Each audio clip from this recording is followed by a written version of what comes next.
Christians celebrate birthdays? This is the question we seek to answer today on the question and answer edition of Walking Through the Bible. In the honors of His word, the glory of His cross. While studying with some religious groups, you might come across a few, such as the Jehovah's Witnesses, who believes that it is wrong or sinful to celebrate birthdays. Where do they get such a notion? Well, part of it has to do with how the Bible presents the birthdays of Pharaoh in Genesis 40 and Herod Antipas in Matthew 14. What did the Jehovah's Witnesses find wrong with these birthdays? Well, let's read the accounts to find out. In Genesis 40, verses 20 to 23, we read, "Now it came to pass on the third day, which was Pharaoh's birthday, that he made a feast for all his servants. And he lifted up the head of the chief butler and the head of the chief baker among his servants. Then he restored the chief butler to his butlership again, and he placed the cup in Pharaoh's hand. But he hanged the chief baker, as Joseph had interpreted to them. Yet the chief butler did not remember Joseph, but forgot him." The reasoning of the Jehovah's Witnesses goes that Pharaoh's baker was beheaded following Pharaoh's birthday. And since God doesn't waste any ink, so to speak, he mentioned the occasion of Pharaoh's birthday in order to dissuade followers from celebrating birthdays.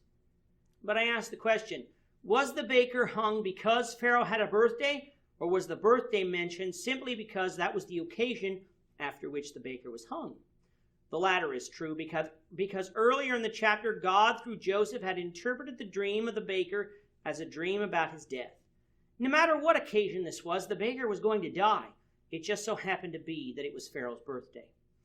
So to make the leap into presuming that God doesn't want us to celebrate birthdays because the baker was hung after this birthday is to mishandle Scripture. Let's now examine Matthew 14.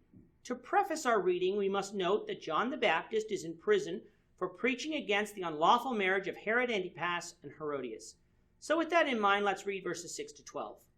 "But when Herod's birthday was celebrated, the daughter of Herodias danced before them and pleased Herod. Therefore he promised with an oath to give her whatever she might ask. So she, having been prompted by her mother, said, 'Give me John the Baptist's head here on a platter.' And the king was sorry. Nevertheless, because of the oaths and because of those who sat with him, he commanded it to be given to her. So he sent and had John beheaded in prison.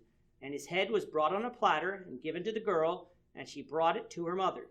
Then his disciples came and took away the body and buried it, and went and told Jesus."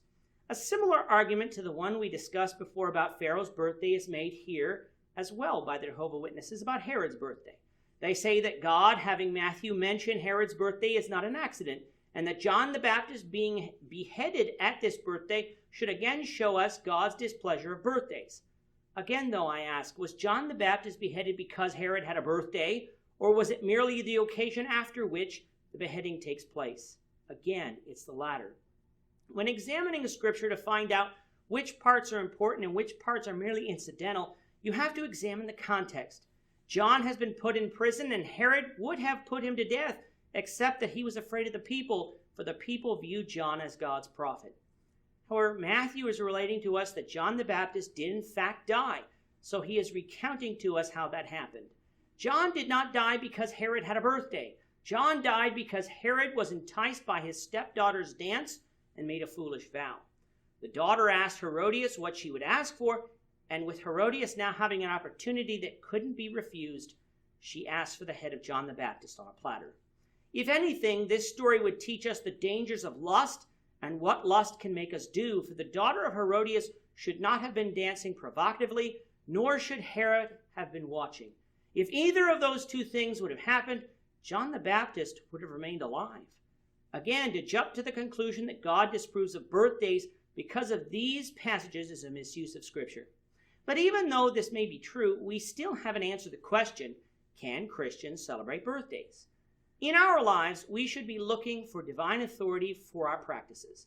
2 Peter 1 verse 3 says, "As his divine power has given to us all things that pertain to life and godliness through the knowledge of him who called us by glory and virtue." Just because the world does something doesn't make it godly. And just because God doesn't forbid something doesn't make it right. Yes, there are some things that God leaves up to our judgment. But the only reason we have judgment in these areas is because God has given us that authority. Whatever we choose in those areas must therefore not contradict what has been revealed in other areas. So what of birthdays? Let's turn to Romans 14 and read verses 5 and 6. One person esteems one day above another, another esteems every day alike. Let each be fully convinced in his own mind. He who observes the day observes it to the Lord, and he who does not observe the day, to the Lord he does not observe it. He who eats to the Lord, for he gives thanks to God. And he who does not eat, to the Lord he does not eat, and gives God thanks. In this passage, Paul is dealing with areas where God gives us personal choice in our private lives. It is not talking about the work and worship of the church, but with daily living. There are some Christians who won't eat certain foods because they are not certain they are allowed to, like pork for someone who is converted from Judaism. Now, those Christians who know that all things are clean are not to judge those who don't eat as having sinned, because what food you eat doesn't matter. We're simply to give God thanks. Notice, however, the same goes with the observing of days. Some Christians have an issue with esteeming some days over another.